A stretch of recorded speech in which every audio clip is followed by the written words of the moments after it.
what we want to become in our lives, what we are here to become, is such a tricky thing to find out, isn't it? And especially in the modern age, especially for people who have all the comfort, we are so busy, aren't we? Modern life is so busy. I remember just this past week, I was talking to a friend of mine, and he was, of course, talking about how his work keeps him so busy that when he's free, or rather when he's in a meditative mood, he can sense that there is something more to life. There is something more to what he is doing right now, that there is something else that he should be focusing on right now. But then his work consumes him so much that he's not able to focus on that. And this is a problem that I think a lot of us feel. A lot of us modern humans living in developing cities, in developing nations, because of all the different advancements around us. Paradoxically, these developments, I think, should have been, and rather would have been, started with the idea of having more time for us humans to actually work on things that matter to us. But paradoxically, they have consumed us so much that what we want to do, what we really, really feel like doing, is the last thing in our priority right now, because there is so much important work to do, isn't it? And therefore, when we talk about what is your purpose, how do you find the purpose that you as a distinct life with a small l is here to accomplish, the first and foremost task for you, if your current life is so busy, is to make time for this. And that is what I advised my friend too.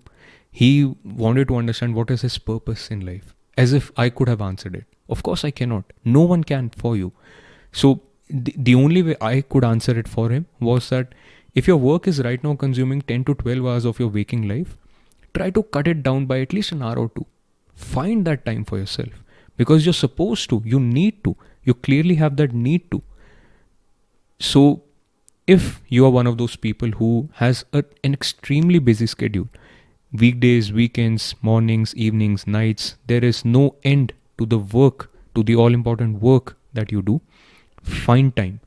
Try and find actively at least 1 to 2 hours a day where you can actually just sit and find time to at least start to meditate on this, on what is your purpose. That will be step number 1. Step number 2 is something that I talked about in a very recent reel, a very recent short video that I shared on all of my platforms. It is that we do not really find answers to such general questions. Because if you keep asking what is the purpose of life, what is the purpose of life, I think almost all of us firstly ask it very dishonestly. And secondly, we ask it with the attitude of, I just hope someone comes over and just gives me a damn answer and I'll be done with it. I'll be done with the search. That is not how you get an answer. And I think you do not get an answer also because you're asking a very general question. What is the purpose of life? The answer that you'll receive will only be what resonates with your already limited set of ideas that you have in your mind. And therefore, first and foremost, you need to get better at asking better questions. Some of the questions, more fundamental questions that you need to ask, should be very specific, should be very direct. And then you need to have the time, of course, to sit with these questions, to sit with the answers that are coming up in you for those questions. And what are those questions? I have written them down somewhere. Yeah, this is a beautiful one. What does love look like to me? Almost all of us in today's day and age operate from a stance of fear. And whenever we talk about love as well, the only image that springs up in our minds is one of romantic love. That's not the love that I'm talking about in this question. When I say what does love look like? When I say what does love look like, I mean, if you really understand the being part that we talked about initially, if you really digest it, there is an intimate connection that you feel with all of life that human beings have best expressed through the word love. That is the emotion we feel when we feel just immensely overflowing with gratitude and happiness and joy, and that state of wanting to give, not receive more, but give. And that is love. And when I say ask yourself what does love look like, ask yourself what is there that you have to give to the universe. What is it that you have to give to life? Life with a capital L. And I know I'm being deliberately very grand when I say what does love look like. You do not have to be so grand all the time. Of course, you can also start, and not just you can, you will start with your immediate surroundings. And therefore, maybe ask yourself what is it that I have to give to the people around me, to the ones that I'm connected with via my work, via my family, via my friends, via my community, via my maybe city, state, country, maybe even the world, and then keep taking that wherever your meditation sessions take you. But that is one question to ask. What does love look like? The next one would be, what change do I want to see in the world? And this is fundamentally important. This is, in fact, one of the questions that I had been sitting with for so long now. And this is another funny part. There's this guy, Rumi. I am sure you would have heard his name somewhere. All of the love quotes that are shared throughout Instagram in the name of Rumi, they could have been Rumi's quotes. They would have been Rumi's quotes, in fact. But the funniest thing that I've ever read about Rumi was that all the quotes, rather, you're mature when you realize that all the quotes of Rumi's that you were reading on Instagram, you're mature when you understand that those were not about your childhood love. And that is so true, because what I'm about to tell you is a quote of Rumi's, and how an interpretation of that quote made me a mature person. That quote was, what you seek is seeking you. What you seek is seeking you. I remember back in the day, maybe this was a good 5-6 years ago, when I first came across that quote, what I understood from that quote was something that is, let's say, that is true to some extent in life, that what you seek is seeking you. There is sort of a circular dependency in all of life. What you seek is also seeking you. For example, if you're seeking somebody's love, there is somebody out there who's seeking your love. And therefore, there is this circular dependency in the sense that what you seek is seeking you. But that is absolutely not what Rumi meant when he said that. What Rumi meant when he said that, of course, I don't know Rumi, but I would want to think that he meant something higher and deeper than that. And when I reached that deeper interpretation, I prescribe it to Rumi too, that the dude meant this when he was saying that.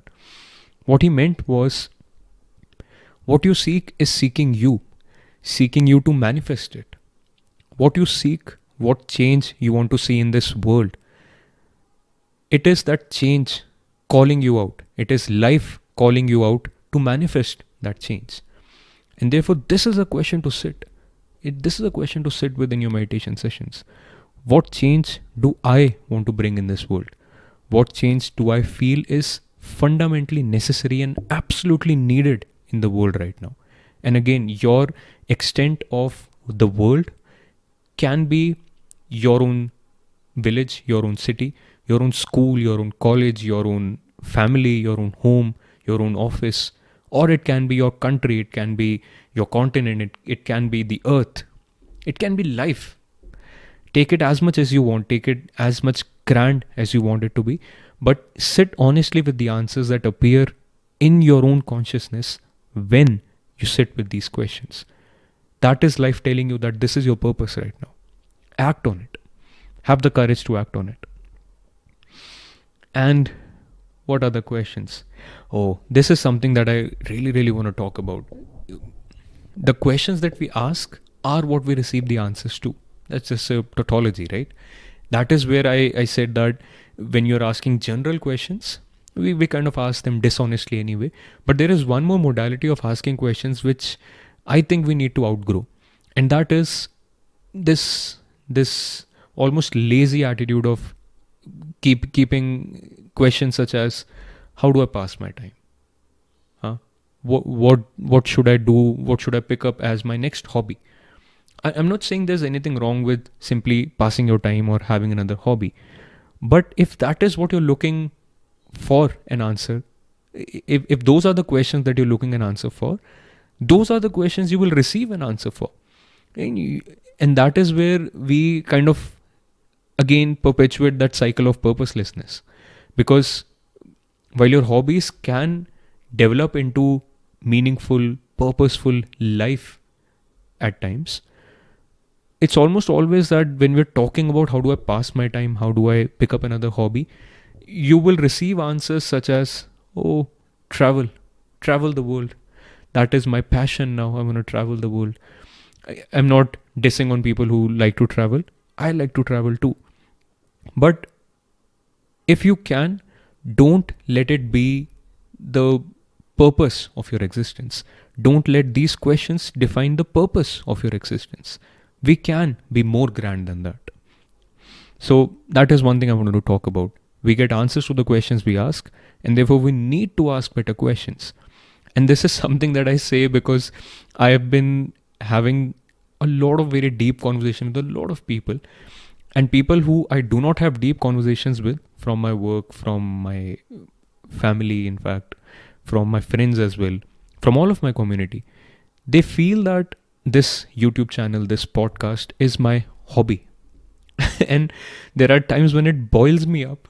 It almost always cracks me up, but there are also times when it boils me up, when I think that this is not a hobby. I'm not doing this for hobby. This is the purpose of my life right now. This is what life is calling me out to do. And therefore, this is not my hobby. But of course, you project your own lenses on top of whatever you see out there. And therefore, because everyone is only looking for, outside of work, everyone is only looking for hobbies or time pass activities. That is what they feel like they should, that is what they feel like everyone else is also doing. I remember this one dude in my gym who was talking to me about my podcast and said, this is a good way to pass your time here. I think you're doing good. You're doing a good job. And while I thanked him, he had also talked to me about how he finds it kind of absolutely purposeless to do anything right now, including his work, of course. But then he congratulated me on having found a good time pass. And I told him these very things that I'm telling you right now, that it really does depend on the perspective that you bring to the table. If what you're looking for is a way to pass your time, you will get answers about how to pass your time. If you're looking for a purpose, if you're looking to add more meaning to your life, if you want to be deeper in your life, then you will get answers to what can deepen your life, what can deepen your existence. And therefore you need to get better at asking better questions. And how do you do that? How do you act on it? This is the part that is fundamentally important. Again, something I talked about very recently in one of my short videos, that something that has helped me immensely has been writing. Just pick a pen and paper and start to write. Scribble your thoughts. And what I find absolutely amazing about this practice is that it's so simple, but it almost forces you to organize your thoughts. You know, there are so many people whose thoughts wander all over the place. It's the natural state with almost all of us now. There are so many thoughts in our minds, right? Because there are so many inputs going into our minds. Instagram feeds, LinkedIn, Facebook, emails, newsletters, podcasts, YouTube, whatever. There are so many inputs going into our minds, and therefore our minds keep throwing random thoughts all day long. And if in such a state of mind, if I ask you to simply sit and meditate, what will happen is your thoughts will wander all over the place, and maybe you sit for an hour. I do not imagine such a person sitting for an hour in meditation, but whatever. If you sit in meditation, it's only going to be like your normal waking life. You will just be thinking about overthinking. And therefore, what I prescribe initially for everyone is to pick a pen and paper or open up your laptop and your notes app and just start to write. Scribble your thoughts. And you will see that if you're someone who overthinks, if you're someone who gets random thoughts all over the place. When you start to write, you will have to organize your thoughts. And even if your first 5, 6, 7 pages are absolute garbage, by the 8th page, you're very likely to actually have a real solution to the question that you were asking. Or you might have the real question that you need to answer. And this is something personally important for me because this is what helped me shape Unlearning Playground 2.0. I was in a stage just a few weeks ago when I was feeling quite lost. I was feeling like this is the end of a cycle for me, and I have outgrown the way I was sharing whatever I was sharing so far, and I need to do something different. And there were so many different thoughts in my mind that I could not sit honestly with questions or answers. And this is what I did. I wanted some peace, some quiet for myself. So there's a nearby library where I just went, and the only intention that day was to have my internet off, to have all of my devices off, just a diary and my pen, and I'll just write. And that is what happened. I started scribbling. I thought I had a few questions that I needed an answer to, but by the end of the I think 20, 25 odd minutes or even an hour or so, I actually had better questions that I wanted answers to. And believe me, by the end of the day, I also had answers to them. And therefore, I prescribe writing to everyone. Everyone who can write should write.